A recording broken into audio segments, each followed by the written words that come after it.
talk about next? Let's talk about Gibson. That was what we'd earmarked it as the kind of first thing to talk about anyway. So, as you know, we don't like to rail on Gibson. We're not big on really giving them a hard time because they're a company that they just know better, you know. And their senior spokesperson, Henry, very, very intelligent man, has came out 23 days ago now and said Gibson quality control accusations are fake news. Yeah. So this was in an exclusive interview with Guitarist magazine when they asked about quality control issues. He said, well, to quote some politicians, I would say that that's fake news. It's easy for people to troll on the internet, but you're in the media, and I think you're probably more aware that most folks about the negativity that exists, and sometimes there's the lack of truth in that negativity. So he's telling us that there's some sort of lack of truth in that it's not, that there's no quality control issues. That's true. You didn't see any of those cracks on the guitars on their own website. Yeah. You haven't heard anything from anyone who's owned a Gibson in the last 10 years complaining about the quality. You haven't seen that there was problems with, what was the company that done the machine heads? Was it Tiptronic? Not Tiptronic, that's Gearboxes. You know who I'm talking about. I can't remember their name. Whoever it is that did the Gibson robot headstock. Yeah, I wonder where that lawsuit is. Machine heads. So I wonder why they would be suing them when they're in great partnership with them. It's all fake news, obviously. Yeah. Much like a said politician that Henry has decided to try and cite. Everything he says is truth and everything else that's said is lies. Yes. Obviously. Yeah, so he goes on to say that our quality today is better than it's ever been, which is not to say that we're perfect. Make Gibson great again. Yeah. So when you look at that, it's like our quality today is better than it's ever been, which is not to say that we're perfect. So what you're saying is that where we are now is the best we've ever been, and we're still not perfect. So surely, by definition, that is you acknowledging the fact that if you're better today than you've ever been, then in the past you weren't as good as you are today. So there may be some validity when people are talking about quality control issues with the Gibson stuff. Like, it's not up for debate, is it? No, not at all. There's not even any, like, it's not like rumoured. It's not people have opinions on it. It's been proven time and time again. I mean, the perfect example is the fucking headstock joint that everyone in the planet knows is weak as fuck. And they did change for a brief period as far as I'm aware, but the purists said, no, don't do that, don't revise the style. Like, that's still a quality control issue. Surely you should have just stuck to your guns and went, fuck you, purists. Yeah. This is making your instrument better for everyone. Yeah. Or just do that on everything and have a classic model that doesn't have any of those changes. So there's the option An even to buy better idea. Yeah. Yeah, so you've got that option, which is the way to do things. Let the purists pay an extra for it. And we should just throw this out to the purists, because obviously my most popular video on YouTube is one where I point out that Gibson had cracks in the back of the headstocks on the guitars on the website. And I've had a lot of comments from people like defending Gibson. Not defending the fact that there are cracks in these guitars, but defending them by saying, well, I've got like 4 Gibsons and they're all amazing. Like, that doesn't change the fact that people get Gibsons that are turds. Yep. It happens. More so than usual. I've had a fair few Gibsons in my life, and to be fair, I've never had a turd of a Gibson. I've had some nice I don't think Gibsons. you would have a turd, though, in that respect. You just wouldn't put up with it. Yeah, absolutely. So, but on the other hand, like the singer for Hellcat Molly, like, he's got a beautiful Les Paul, but he bought that when he was working at a shop, quite a big shop that were ordering a lot of Gibson stock in, and he knew he was getting a Gibson, so he said, let's get 4 of these in, and I'll pick the one I like.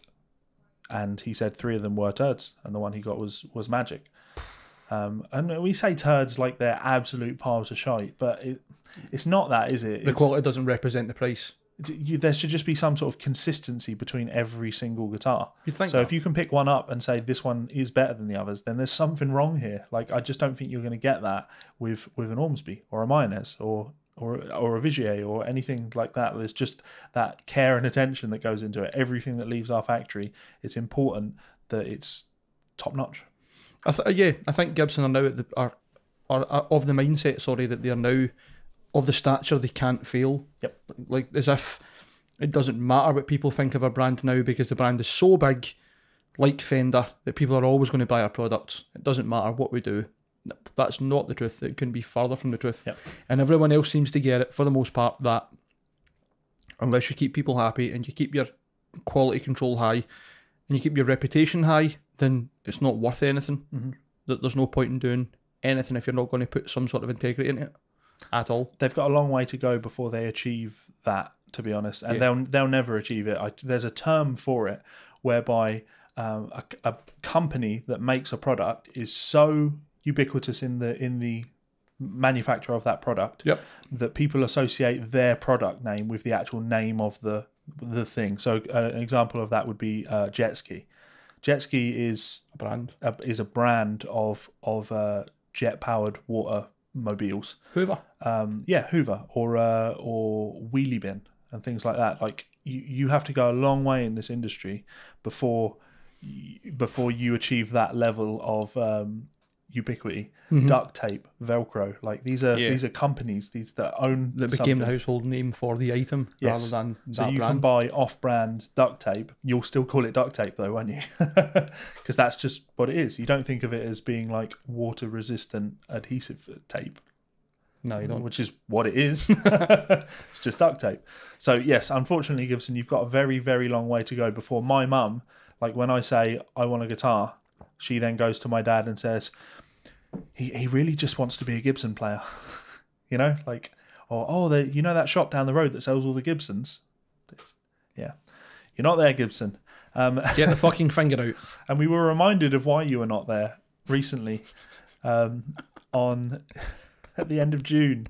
I forgot about this. Where Reverb made a story, posted a story.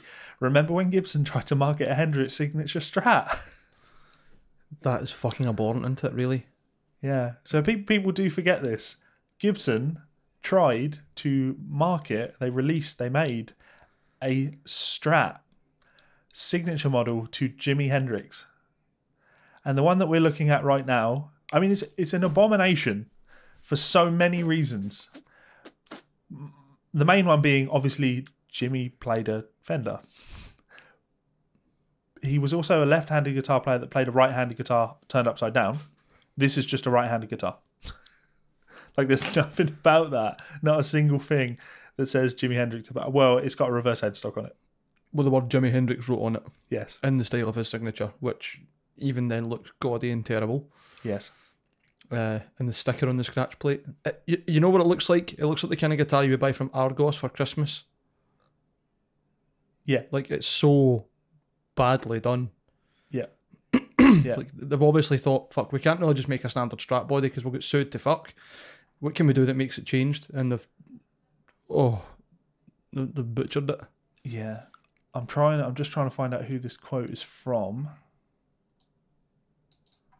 Foley. Who is Foley? Pat Foley, Gibson's Entertainment Relations representative. Okay, so yeah, we're talking about an actual employee from Gibson. When talking about this, is talking about the success of the Jimi Hendrix psychedelic Flying V in 2006, and Just then fair. yeah, that you'd expect that to do well. Then it got bumped up to upper level management, so he was no longer involved. And what was proposed was a super low end Fender copy. He was shocked. It was such a poor representation of Jimmy's legacy as to be laughable. So yeah, they made some of those. Like, wow. And this is what I remember. You could get like a pack of them that came with a shirt and what is that? A handkerchief bandana-y type thing. Tablecloth, I don't know. Monstrosity. Tiny little amp. Yeah, this is a great representation of what Jimi Hendrix stood for. This is sincere on my face looking at these, man. They're so fucking bad. Yeah. So bad. Like, but it's a company that's moving with the times, right? It's a company that is, moving forward, doing new things and being progressive, because they've just announced the 2018 Les Paul Jr. Billy Joe Armstrong signature model. And what a machine that is. Yeah. The features on it are unbelievable. Yeah. And according to him, he reckons it's by far the coolest guitar on the planet. You heard it here first. You're going to hear the price here first as well. Well, probably not, but yeah. So it's a Les Paul Jr. Yes, with a mildly different scratch plate. Yes. And it doesn't look good. No, it's just a Then Les again, I Paul. don't really like Les Paul Juniors, so maybe I'm biased. I used to have an Epiphone Les Paul Junior many years ago that I bought very cheap, and again, it was an Epiphone, so it was probably better than a lot of the Gibsons you were buying at the time. It was a nice guitar. It was a nice guitar. When you get used to that kind of one pickup thing, yeah, cool. If that's your bag, if you're a one pickup kind of guy. I don't have anything against the Les Paul Juniors. Actually, to be honest, I don't like arch tops on guitars. I find them to feel weird on the arm. Right. So Les Pauls, I do find quite weird. It's like the Minors, the Regis stuff. Like they do two of those. They do the ones that I have, and they do the Core series, which has the arch top on it. And I look at them and I'm like, ugh. Same with PRS or anything like that. Nice flat top, super please. strats. Yeah. Even when you look at my the Vigier, there's not even an arm contour on that. And Nope. That's the way I like it. Just nice flat top. It's the Telecaster in me. It is. I was going to say that. It's that purest of, I just want a big slab of wood with some pickups and a neck on it. Yeah, when I play funk rhythm guitar, I want to have a bruise on my forearm because it's been hitting an uncomfortable corner of the guitar. Smashing fuck in the body. Yeah, exactly. So, I always kind of like that about the Les Paul Junior. The design is designed to be made and built and sold cheap, right? You would think that. Yeah. So we can't really do a guessing game because you know how much it is and I know how much it is. But we could give the audience just a second to kind of think what you're looking for that. I mean, I'll tell you what is it? What do you think a Gibson Les Paul Junior, not a Billy Joe one, retails for? I don't know, $800, $900. I would think. I mean, you can pick up a studio for the same money, and a Junior's obviously meant to be lesser than a studio, really, or the equal quality and lesser options. That's not good. Okay, so the Les Paul Juniors seem to be a lot more than they should be. 1,100 quid. Let's have a look in the US. I mean, yeah, just go on their website because they do have prices on their website, don't they? I mean, that can't be right. Apparently it is. Okay, so this actually is very interesting then. So the Les Paul Junior, if we go on Gibson's website, they are currently listing the MSRP for $1,429, which is way too much for a Les Paul Junior. Way too much for a Les Paul Junior. Yeah, it's meant to be like a meat and potatoes guitar. Basic, cheap, reliable. A Les Paul Studio is $1,600. The BFG is $1,000. So you can get a guitar with 2 humbuckers and a nicer finish, even though it's unfinished, for cheaper. Yeah. So apparently the Billy Joe Armstrong signature model is going to retail for $1,400. So somehow it's cheaper than a Les Paul. Yep. Even though it's got a bound neck, which the Junior doesn't have, and it's got a different, a That's better. not bound, is it? No, the first one was. There's weight down the side of that neck, unless it's a scratch plate where it sits.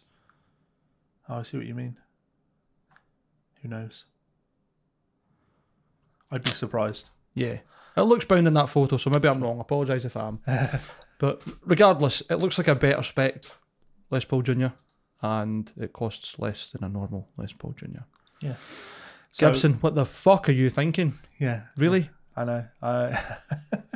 Really? We're just going to keep going with it though, aren't we? Because at Summerland, Gibson said that Henry is back again. I've heard rumours that he's actually out and that he's just in the transitionary period now. I heard this on a podcast. I forget the name of the podcast. The reason I didn't make more of a story about it at the time is because the guy that mentioned it on the podcast has sources that work for Gibson. He was really serious about and if anybody repeats this information, you're to credit my podcast. You tell them who I am, and I'm like, jog on. I have every intent. I would do that, but you can't imply that's the way things should be done. Information is information. Information spreads. Information shares.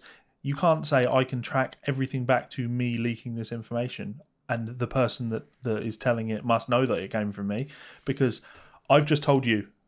You may now tell somebody. I'm going to have to credit you now. But there's no possible way you can know where the information came from originally. So, yeah. But, yeah, so I heard that nice Henry is gone. I know. It annoyed me at the time. This is over a month ago. This might be a good thing for Gibson. I would think that... I would say no offence to Henry, but offence to Henry. There's probably someone, or there's no one else could do worse for the company, really. And I mean that just because he's so strong-headed about not accepting that he's fucked it, and that he's continuing to fuck it over and over and over and over again. It's just beating a dead horse consistently. Yeah. Please stop. But there is the claim that they're going to return to a simplified guitar lineup. So, who knows? We'll see. Simplified. We'll see. I mean, last time I checked, they still had rich like fretboards on their guitars, which I believe are like compressed and dyed paper.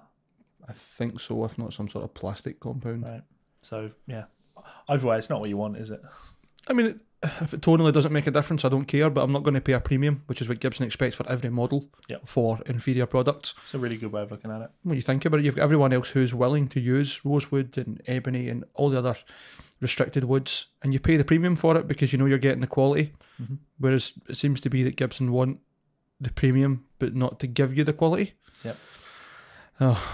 Again, another fucking story with Gibson. Beautiful. The final one, I promise. Yeah. Well, this one's...